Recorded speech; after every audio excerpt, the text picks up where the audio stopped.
You're listening to Southeastern Fly Presents the Angler's Influence Podcast with our guest, Dan Sharley. Dan, welcome to Influence. It's great to be here, David. Thank you. Thank you for having us. I'm sitting here in Dan's studio with Dan and his cat Festus, who is now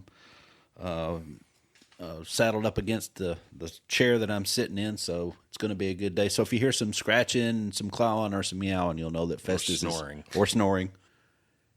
Dan is the owner of Watercolors by Dan Sharley. You can find Dan at www.dansharley.com. Dan is a watercolor artist.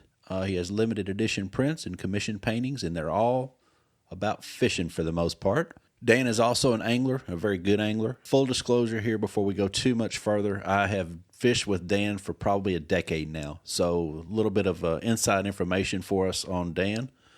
But Dan is an angler. He's a musician, but that's not all. Dan is also a former college quarterback for the University of Dayton, which was Division III. He was a quarterback from 1987 to 1990. You took the Flyers to the playoffs in 1988, is that right? That's right. Well, I was back up then. 89 is the year we really made the run. So you had the longest winning streak in school history. We did. You won the national championship in 1989. We did. You hold the school record for the most yards compiled in a game at 300. Is that still around? I think that's been long broken, but yeah, thanks for bringing it up. And then I remember this. I remember fishing with Dan and asking him, hey, do you want to fish in a week or two or whatever it was? And he's like, yeah, no, I can't. I got to go to Dayton.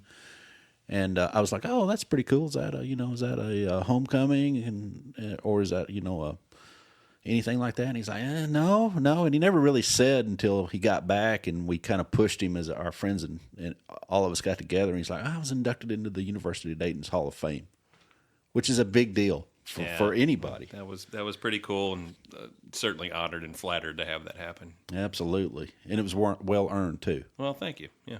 Yeah. I confess I got on the internet and kind of filled in the blanks. The crud out of Dan Sharley, didn't you? I sure did. Well, there's all kinds of stuff that comes up too. Sounds. Yeah, most of it's about you, but some of it's about some other stuff. David, that's show prep. That's what you do. Is that what that is? Yeah, that's what you do. You know I'm learning this stuff. So. You're doing fantastic. Well, I appreciate that, and I'll pay you that $20 later. All right, so let me just ask you a few questions before we get too far into this. So, Dan, how long have you been fishing? I've been fishing since I was a little bitty kid, almost all my life. Okay. And how long have you been fly fishing? Probably 25 years plus. Wow. Yeah. Okay, so quite a while. Yeah, you'd think I'd be better, but yeah, that's 25 years plus, yeah. Certainly not true there. So tell me how you began fly fishing. My dad, and Dad's the biggest influence on me as a fly fisherman, and taught me almost everything I know. It was him pushing me to try something a little bit different with fishing. I'd fished conventional gear, and I'd done the whole crickets under bobbers, and then up to plastic worms for bass, and I had a ton of fun doing all that stuff. Learned a ton from fishing with some really good fishermen. But really, when it came down to it, the fly fishing was something I kind of resisted for a long time, like a lot of people. But my dad was one who was he's pushed me to keep trying and see if I could have some success with it. And eventually I did. And once I did have success with it, it spawned a passion. And I don't think that's too dissimilar to other people who have explored the sport. It takes a little success to kind of get you going. And once I got that, I really got going. Started spending a lot of money and all the other stuff that comes along with fly fishing. So, and again, full disclosure, I fished with your dad. And I've watched your dad tie flies, and he is outstanding at both. He's an excellent fly tyer, and is a student of the whole sport. And he'll from the stuff that he reads and digests, and the stuff he finds on the internet, and even when he'll go out in the stream, he's one of those guys that's going to take the seine net out and try to figure out what's in the stream, and then go back up to the vise and duplicate it in his own way. And it's just really cool to watch somebody approach it that way. He's very much an engineer when it comes to trying to figure out how to approach a stream. So did you get any of that part of fly fishing from him? I have some of that. I don't have the patience he has to do that. When I get to the vise and I start trying to tie a fly, I'll stop short of the perfect fly and go, that's fishable. That looks fishy. And when I've tied with him, he's a great coach. He used to coach me as a kid, and he'll coach me on that too. No, that's not what you're supposed to do. Do it this way. It's just as good this way. But he's right, and I have to learn from him and push myself to explore things like dubbing loops and some of the techniques that he applies that I would quickly gloss over for the sake of just tying a woolly bugger or something like that. So would you say your artist influences your fly tying a little bit, or is it just mostly your paintings? It definitely influences my paintings, and vice versa. I do a lot of fish-related art, and a lot of the inspiration for those will come from my fishing trips or things that I've done or seen other people catch fish. And then sometimes when you're painting, you get to a point where you get stuck on the painting. I know a great way to clear my mind, that's to head to the stream. So do you remember the first time that you and your dad fly fished? I don't remember I remember a couple of little streams that we fished for trout and didn't have much luck. And that was one that if he came into town, I'd get the fly rod out and fish with Dad. But as soon as I hit the stream after he left, I'd be back to spinning rod and stuff because I had a lot of success with that. But it was one trip on the Caney Fork River, and I was probably 25, 26 years old fishing with him, and we weren't actually having a whole lot of luck. And then it was because of his being a student of the sport and really kind of instinctively trying to figure out a way that we could actually start catching fish. We tied on a tandem woolly bugger approach, one larger, one a little bit smaller as a trailer, put it on sinking line and started fishing a deeper hole, real slow retrieves, and just caught I don't know how many fish out of one hole. And that's after that, I was definitely hooked on the sport. But that's one of the most memorable early times of fishing with him, fly fishing with him. Tandem woolly buggers strip real slow. That almost never works. At the time, nothing had worked, so it was all new to me. And that's all of a sudden after that, I was buying fly gear and trying it a lot more and trying to learn as much as I could. It's amazing how much money you can spend and in the end you realize, I can do this with, a handful of flies, a fly rod, and maybe a net, maybe not. Yeah, and I don't have expensive gear and stuff, but it does. I mean, when you talk about any sport and becoming passionate with it, you do end up accumulating a lot of stuff through the years, and that's definitely what I've done. I got a whole barn full of it, so... All right, Dan, let's talk about moonshine rods. Moonshine rods, their mission is simple: to imagine, create, and distribute unique, well-built fly fishing rods at a price point that real people can afford. They craft their rods in hopes they inspire a revival. A return to the pure and simple spirit of adventure, moments that stir the soul. Strikingly designed, high performance, and built to last, every one of their small batch rods whispers the beginning of a unique story. One that's bound to be epic. Well, so your dad influenced your fishing, and as we find most of us, Festus is taking over in here, by the way. He's completely taken over the podcast. It's Festus's world. We're just living in it. Sure is. I thought this was your studio, but this is really Festus's hangout. Mm-hmm. Festus is Dan's cat, who I've known for quite a while. I guess we'll interview him next, maybe. I don't know. You'd probably love it. But so your dad and your family influenced you kind of at an early age to fish. You said you'd been fishing at a real early age, which I don't know that I knew that. Grandfathers too. I mean, they weren't fly fishermen, but like a lot of people growing up, it was family that you fished with, especially as a little kid. But I remember my papaw and my grandfather on my mom's side.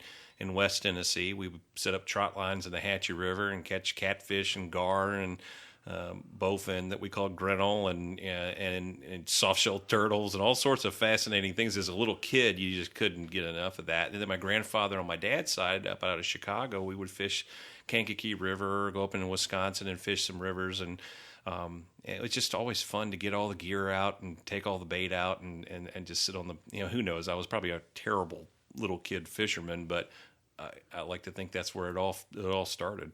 We were coming off the river Saturday, and there were 3 little kids there fishing in what really amounted to a little mud puddle, like off the side of the river where the water had come down, and they were having the biggest time. Yeah.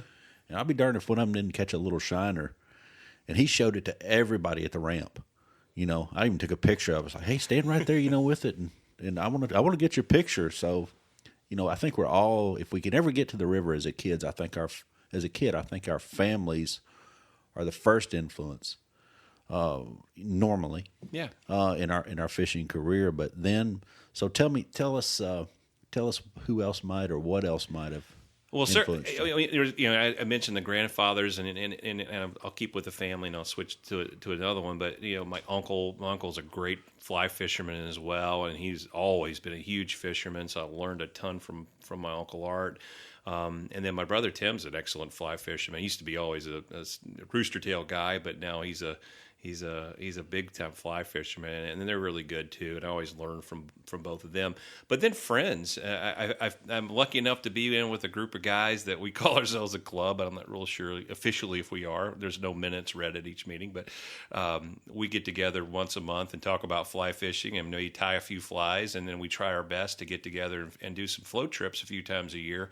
And I always learn from those guys. I mean, it's a tremendous influence to get out there and see people and fish with people who are better fishermen than you are and learn from them. And I play music too, and it's a lot like that. If I'm playing guitar with some other musicians who are better than me, I always, there's a little bit of trepidation that I'm not as good as they are. I always learn a ton by playing with people who are better than me, and I think the same thing goes from a fishing standpoint. So if you're talking about influence, friends are a big part of that. So how have they influenced you other than just watching what they're doing? Well, it's approaches, and even maybe the flies that they're actually using. Some of the things that I consider my go-to flies, and maybe even claim credit for.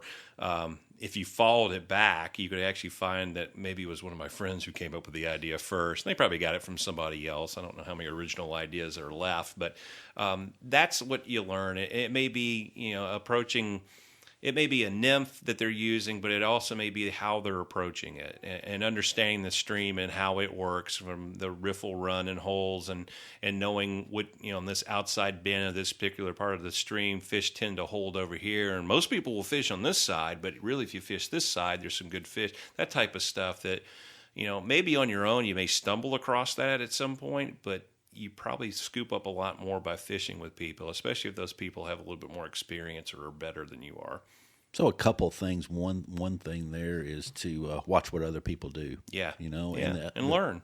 Yeah. The second thing I think, and this is one thing that I've probably tried to focus on more than any one thing, is presentation. Yeah. Get the right presentation. Even if it may be the wrong fly, the right presentation will very often catch the fish. Yeah, it's. I think that's the key with just about any approach or any type of fly fishing you do, or really any type of fishing. It is that presentation. Even okay, you're fishing the Caney Fork and you're nymphing for trout. There's a few ways you can go about doing that, and that's the presentation piece. You want to make sure the fly is in the strike zone, and you want to keep it there as long as you can without drag. So there's a whole lot of presentation that goes into that. But you go down to the the Panhandle of Florida. I do this hopefully about once a year and go chase fish from the shore, and like ladyfish, you'll see them, and they're all in the jumps. There's birds everywhere. There's splashes everywhere. So you think I'll just cast anything in there and catch a fish. Well, you don't, because you have to present it correctly, which usually means strip like crazy in order to make that fly move as fast as you can. But that's the key. Presentation is the key. You could have the perfect fly, but if you don't present it in the right way, you're not going to catch anything. Tarpon are great. Redfish are certainly great, but ladyfish are so underrated as far as fun. The ladyfish are underrated. Jack Crevalle are underrated. Did a big cat just jump up? Yeah, I believe Festus is up in your. He's scratching up the chair behind me. No, they're tons of fun. They're like little tarpon. Yeah, they really are. Mm-hmm. They really are. And keeping them on a barbless hook is a feat within itself sometimes. They actually become like the perfect fish because they're real willing biters. They jump, they run, they may pull you into your backing, and typically they get off before you have to touch them. So it's a perfect catch and release fish. So your earliest influences, like most of us, came from your family, and then you moved on to your friends. And really it influences. Our biggest thing is to learn about people, places, things, or ideas that influence our fly fishing. Not necessarily the businesses that we are in and the things that we do, but our fly fishing in general. So after we talk about your family and your dad in particular, again, I fished with him, and he's an outstanding angler. I can't say enough about how really good he is. Moved into your friends, how they've influenced you. What's another thing, Dan, that's influenced you? And believe it or not, it's fishing television shows and magazines, fishing magazines. Okay. That's even as a kid, I used to watch those like Bill Dance shows and stuff. Bill Dance used to edit his show in the school cafeteria where I went to school in Memphis. So I even went to school with his son. So that's where I started falling in love with, these guys are catching all these great fish, and I get to watch them on TV doing it, and I want to do that too. And as I've grown up, I used to, back in the VCR days, and I would take VHS tapes and just load them up with Saturday morning fishing shows, and like Walker's Cay and Spanish Fly and Hunt for Big Fish with Larry Dahlberg. Loved all those shows.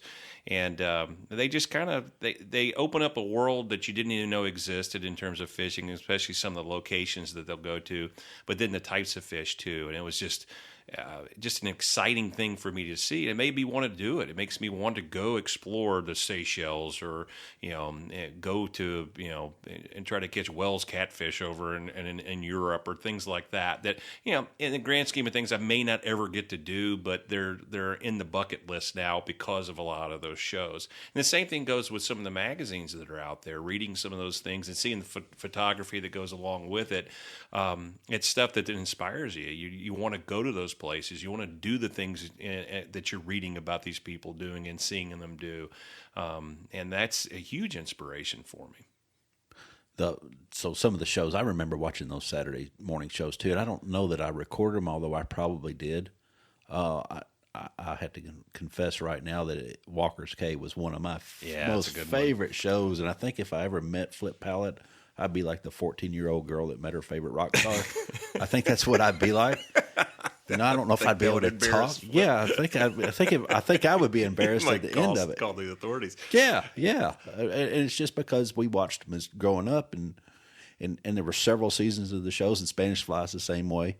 Oh yeah, it's just a great show that's got a lot of variety in it, or had a lot of variety in it, and you would learn something. Yeah, every time you will. And Spanish Fly is one of my favorites because of the places that Jose would go, and the way that he approached it too. And maybe it was more him than anything else. They had fantastic camera work with it, but he was a host that kind of drew you in. You felt like you knew the guy, so that made it really tough when he passed away because it felt like you're kind of losing a friend. If you're watching him every Saturday morning and inviting him into your home, you almost kind of felt like you knew who he was. But the way that he approached people and the sport of fishing was, that kind of stuck with me as something that I would aspire to. Now, I haven't gone to anywhere close to the places that he fished and interacted with the people that he was able to interact with, but I think if he were still alive, he'd be proud to know that some guy in Murfreesboro, Tennessee, thought he was a pretty big influence on his fishing career.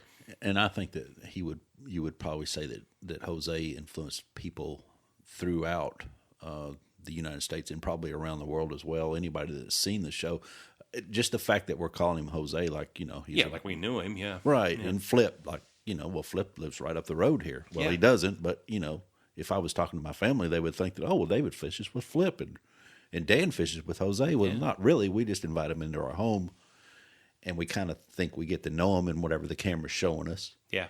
And I would think that they were both pretty good guys.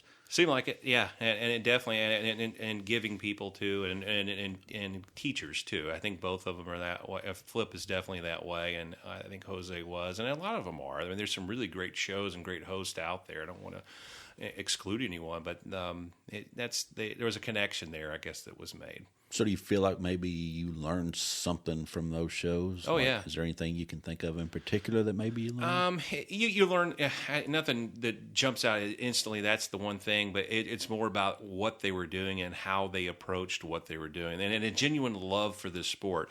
And I think all of us who fish have a little bit of that in this. We're doing it for a reason. We enjoy doing it. We may. You have the competitive bass anglers that are maybe approaching it a little bit different than you and me, which is more about catching fish and spending quality, especially with friends or even on our own. It may be learning a little bit more, but a lot of it is just having a good time. They seem to approach it that way too, and you could identify with that. And some of the best shows are that way. It's not just the instructional, here's the fly I'm using and here's the approach I'm using or the presentation here today. They may throw those snippets in there. It was more about, they are so passionate about this and truly seem to enjoy doing this. I want to do that too. Yeah, it must be fun if they're putting this much energy, and it looks like they're just having a great time. Yeah, and Larry Dahlberg's another one, a great teacher. He would actually have a whole lot in his shows where he would teach you the stuff that he was doing, and all of them are great fly anglers too, but they would fish conventional gear too and take the same dedicated approach to that, and you kind of have to respect that as well. Well, I think that in as fly anglers, we kind of get into this, well, I'm a fly fisherman, blah, blah, blah, but I don't think there's a time that I don't float down the river and somebody asks me how it's going, and I'll tell them, and they'll be fishing conventionally, and I'll want to know what's working, what color are you using, because you can learn from anyone. Yeah, if you just take the time to listen to what they have to say. You can, and that's, you're exactly right. You bring up that I fly fish 95% of the time, but I'm above getting a spinning rod out, especially if we're going down to the salt water. That's there's some conditions that'll be presented there that fly angling, you just might as well be just waving a stick with no line on it because you can't fish it that day. So you got to be real with that in terms of your fishing. But there's a time and place for it, and I like fly fishing probably more than spin conventional gear, but I'm not afraid to get out the conventional gear when it's appropriate too. It especially down in the salt. It seems like there are those days where you get down there and you've got big hopes and big dreams of fly fishing, catching that one particular species on a fly. It's hard to do that when the wind's blowing 50 and, it's hard to hold a boat anywhere. If you're fishing, if you're going for bluegill or brim and you want to catch some fish to take home with you, and that's what the trip is, like a farm pond or something like that, get out an ultralight spinning reel. You're probably going to have a ball catching a bunch of fish on crickets. And it's just the fishing part of it. Ideally, I'd love to be throwing some dry fly out there that gets their attention and then does all that stuff. But I get a lot of joy out of the other stuff too. Well, Dan, we've been sitting here in your studio, which is we're surrounded by paintings by Dan, and we've got home waters over here, which I have.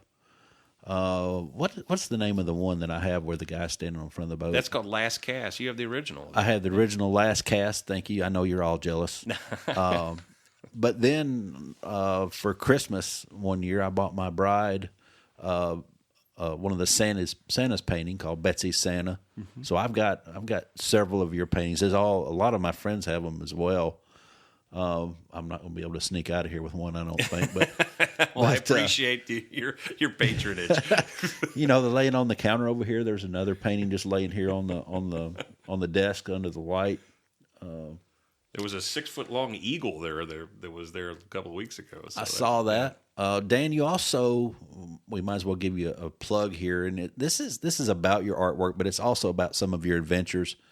You have a blog that you do, and where is that? It's Sharley Fishing Art .blogspot.com. It's too long of a title, but you can probably search my name, you'll find it.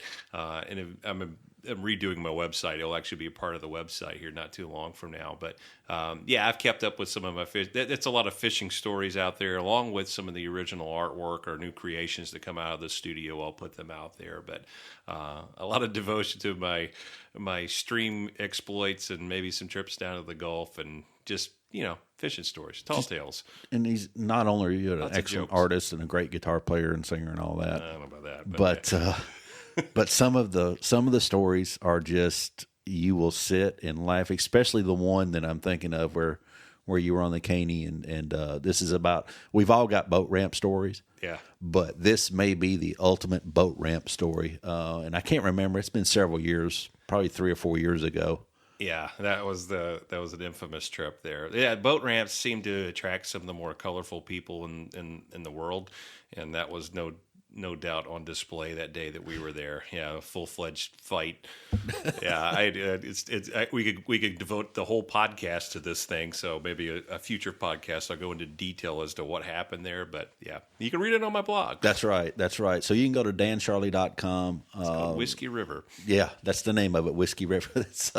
True story. It is a true story. That's what makes it. Most stories that are really good are true. Yeah. Although in the back of your mind, you're like, I'm not sure if this really could happen or not. But anyway, if you get a chance, go to dansharley.com. Look at his artwork, but by all means, check out the blog. Go back about 3 years or so. Whiskey River is the name of this story.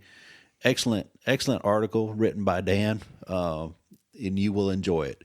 Anyway, thanks for being here. We appreciate you coming, and you have listened to the Anglers Influence Podcast.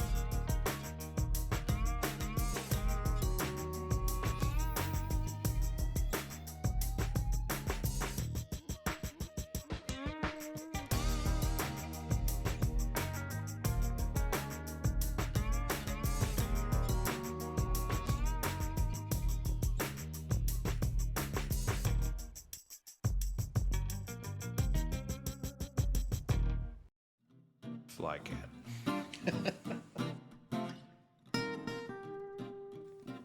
I never made a fly with Festus fur, but Not yet, anyway. All right. Move this up a little. yeah, Cat it hair is is probably too streamer. fun. Yeah. Be a good nymph pattern. Yeah, Or something like that. yeah. Yeah. Don't step on Festus. He's I zonking know out. there. I'll start snoring.